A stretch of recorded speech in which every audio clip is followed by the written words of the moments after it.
العالمين والصلاة والسلام على المبعوث رحمة للعالمين نبينا محمد صلى الله عليه وعلى آله وأصحابه أجمعين. أما بعد فقد قال الله تبارك وتعالى في القرآن المجيد والفرقان الحميد وما أرسلنا من رسول إلا بلسان قومه.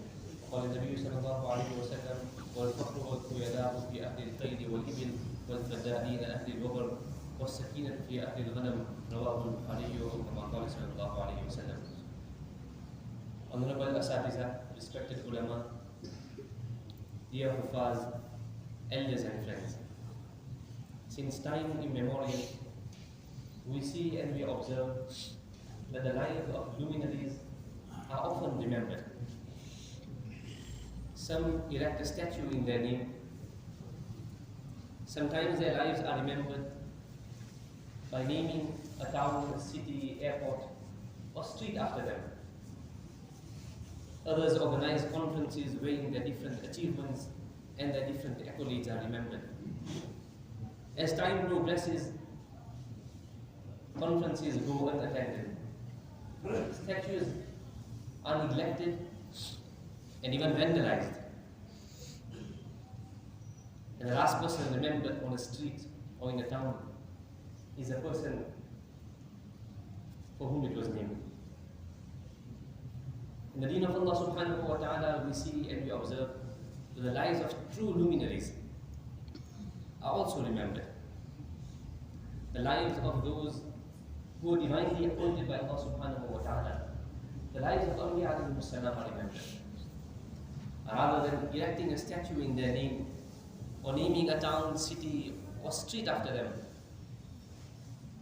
they are remembered by emulating their lives. Since the past few weeks and the past few days, as well as yesterday, today, and tomorrow, the footsteps of Sayyidina Ibrahim alayhi salam and his family will be recollected, and the moments of their lives will be relived. And we shall be all carrying out, or we carried out already, the sunnah of Ibrahim alayhi salam. A life of total, unquestioning submission to the will of Allah subhanahu wa ta'ala. As a young lad, Nabi Ibrahim alayhi salam was burning with tawheed in his heart. And he smashed the idols to the ground. He tried reasoning with his people. لِمَ تَعْبُدُ مَا لَا يَسْمَعُ وَلَا يُبْصِرُ وَلَا يُغْنِي عَنْكَ شَيْئًا. Oh my people, why do you worship something that cannot listen, it cannot see, and it cannot be a means of benefit? He was summoned by the king. He was thrown into the fire. Yet he persevered. The fire did not burn him. He was banished from his people, his tribe and his family. Without anything, without anybody. For the sake of the love of Allah subhanahu wa ta'ala, Ibrahim alayhi salam leaves everything. Yet again another test. Leave your family in the middle of the desert. And imagine that scene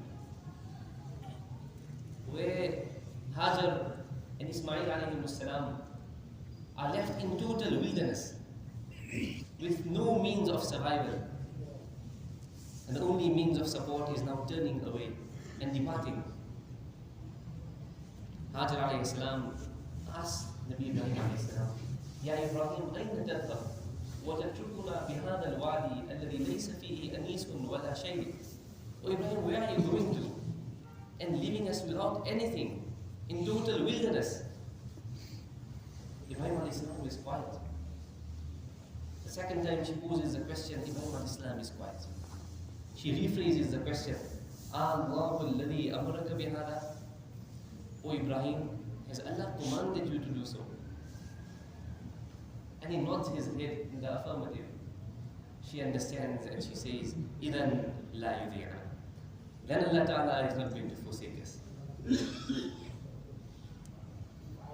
Nabi Ibrahim alayhi salam leaves his family, and at a distance he catches one last glimpse of his family. And imagine the anguish in his heart,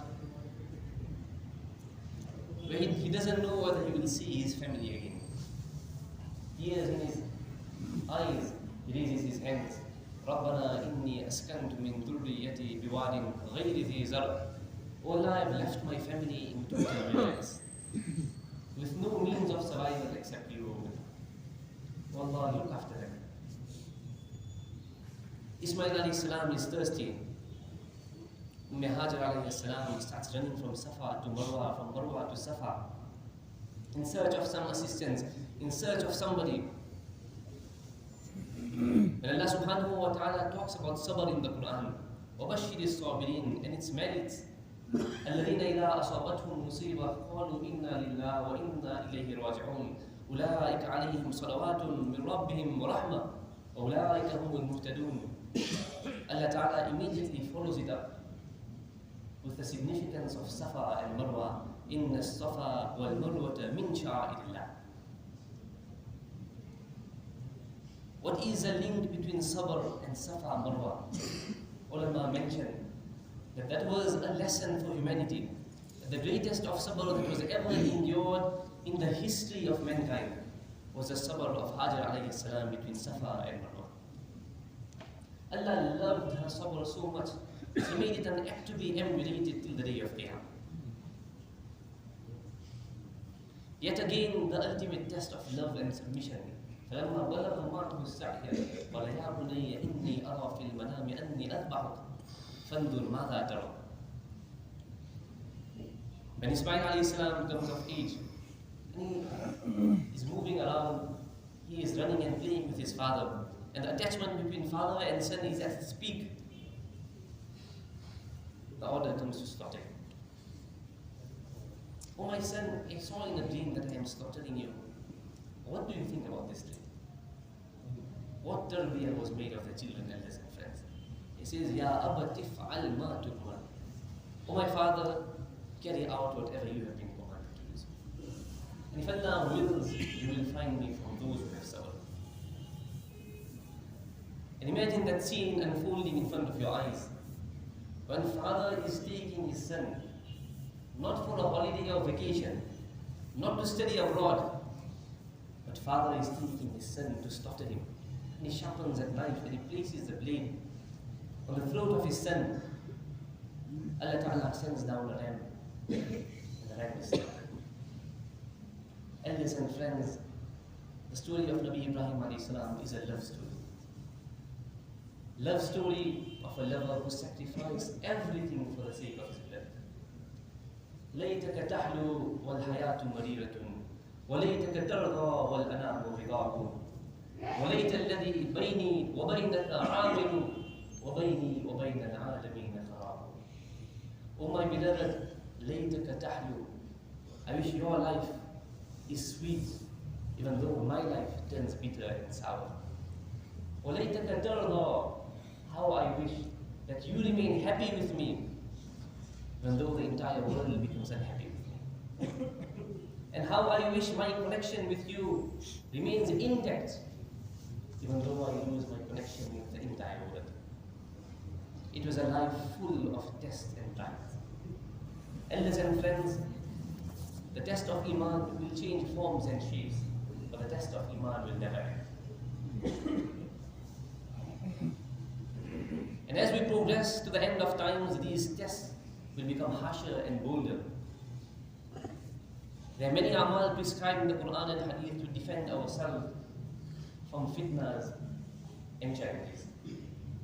In light of the story of Ibrahim alayhi salam, I wish to mention one method which, though appears very subtle and silent, yet its impact is loud and everlasting. Despite the scourge of fitna around Nabi Ibrahim alayhi salam, he held on steadfast on his usul and foundation, and did not lose his grip on core values and foundational principles. This was the secret recipe behind the success and the istiqamat of Nabi Ibrahim alayhi salam in carrying out the commands of Allah subhanahu wa ta'ala.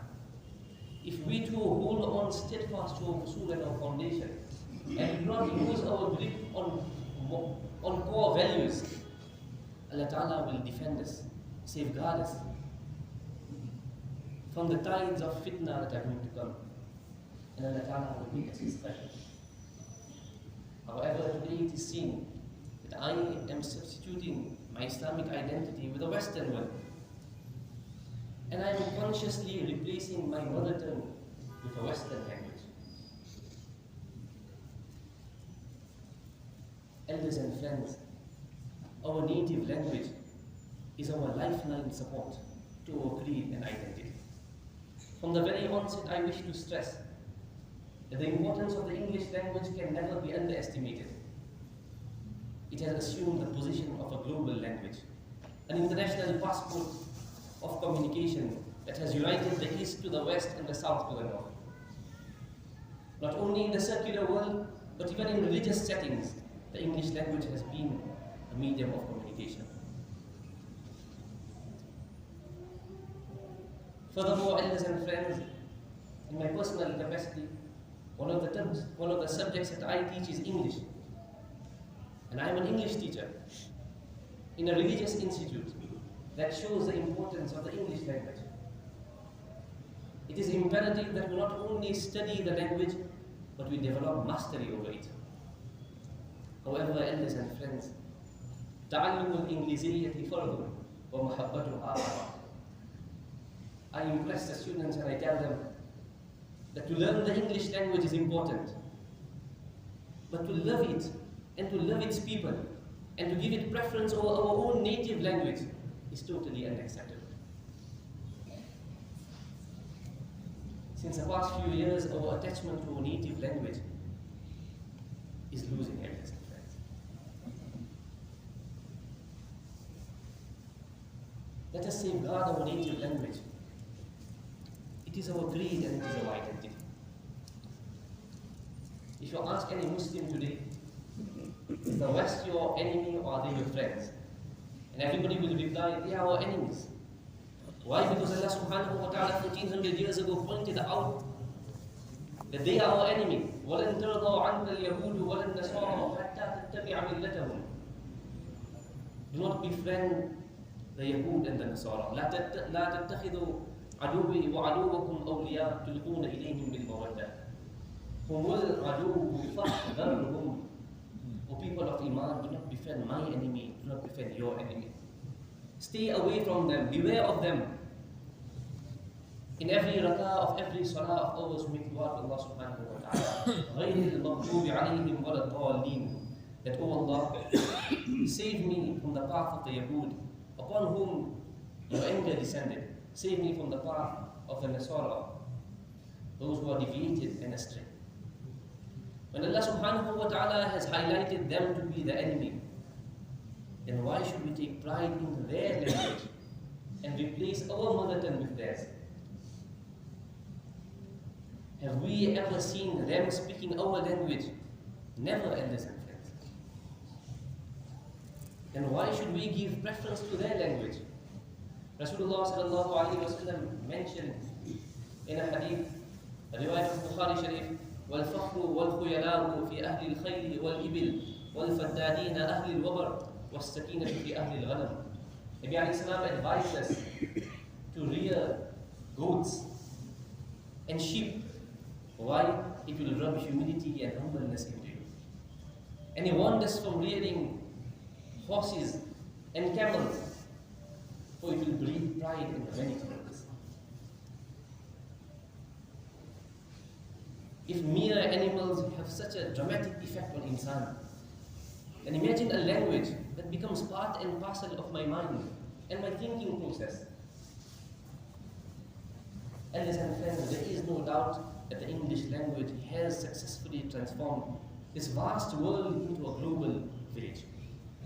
But if you have to scratch the shining surface of the English language a little deeper, you will realize that underneath lies a political and ideological agenda.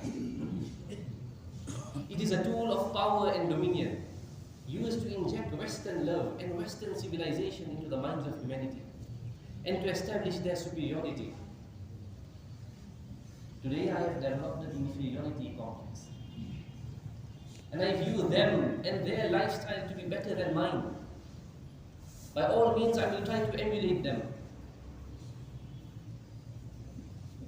Today it has been so many years since the abolishment of slavery, so many years since our independence from Western imperialists. But let us ask ourselves a question.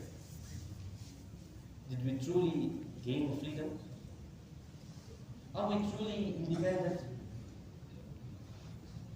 Perhaps the buying and selling of people has come to an end, but in actual fact, slavery has never.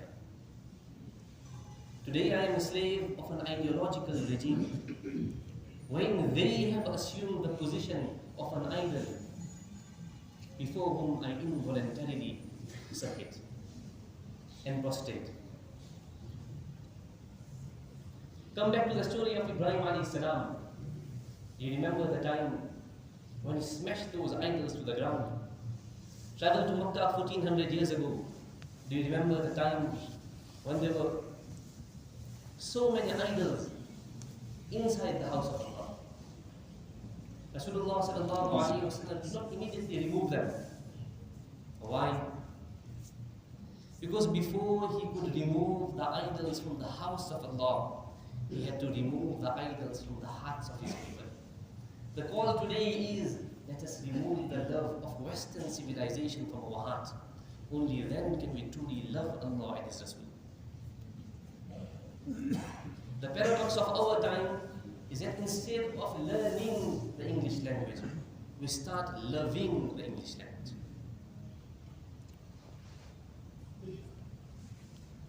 Elders and friends, Allah subhanahu wa ta'ala has blessed us with the Arabic language. The first language to be spoken in the heavens and the earth was the Arabic language. وَعَلَّمَ آدَمَ الْأَسْمَاءَ كُلَّهَا. Allah subhanahu wa ta'ala taught Nabi Adam alayhi salam the names of things in Arabic. The language of Rasulullah sallallahu alayhi wa sallam is Arabic. The language of Jannah shall be Arabic. It is such an eloquent language, Allah subhanahu wa ta'ala himself selected it to be a means and medium of communication with insan. If not the Arabic language, elders and friends, let us hold on steadfast to the Urdu language. These are languages that are full of ethics and etiquettes. Not the English language, which is completely void of any respect. The junior is you, the senior is you. And that is perhaps one of the reasons why today our children are losing respect in their eyes. If not the Arabic language or the Urdu language, the minimum is that we guard jealously our native language. Allah subhanahu wa ta'ala himself highlights the importance of the native language in the Quran. وَمَا أَرْسَلْنَا مِن رَسُولٍ إِلَّا بِلِسَانِ قَوْمِهِ. Every Nabi that we sent in the native language of its people. Sheikh Zaid al-Kawthari rahimahullah writes in the preface of the book Tabyin Qadib al-Muftari, La khayra li ummatin nasiyat madiha. No good shall be left of a nation that forgets its past. If we uphold our language, we will uphold our heritage. And if we lose our language, we will lose our heritage. We went to South Africa a few years ago for Jamaat. We met some ulama who advised us so amazingly. They say in South Africa we have the best of everything. We have the best of ulama, the best of madaris, the best of mashayikh, khanqa, tabligh work, social welfare, prison work, halal department. We have everything. But we lost one thing. And it seems we have lost everything. We lost our language and we lost our heritage. And they further advised, value the Gujarati that is still alive in your community. Value the Gujarati that is still alive in your community. Elders and friends, if we will replace our mother tongue with a foreign language, the effect, though not apparent today, will be very detrimental for centuries to come. Pages of history bear witness that nations that changed their language ultimately changed their appearance and they ultimately changed their identity. The point I wish to stress today is become multilinguistic. Study the Arabic language so that we can know what Allah subhanahu wa ta'ala is talking to us. Study the Urdu language so that we can know what our mashayikh are advising us. Study Bimba and Nyanja so that we can successfully convey the message of Islam to the local population of our country. Study the English language, so that we can convey the message of Islam to the wider community. Become articulate, dynamic, and a competent English speaker. There is no problem. But certainly not at the expense of your native language. That is your gateway to your creed and identity. It is your lifeline support to who you are today and who you will be tomorrow. Remember, تعلم الإنجليزية فرض. To learn the English language is important, no matter what you are haram. But it's love, and the love of its people, and to give it preference and precedence over our own native language is completely unacceptable. Allah subhanahu wa ta'ala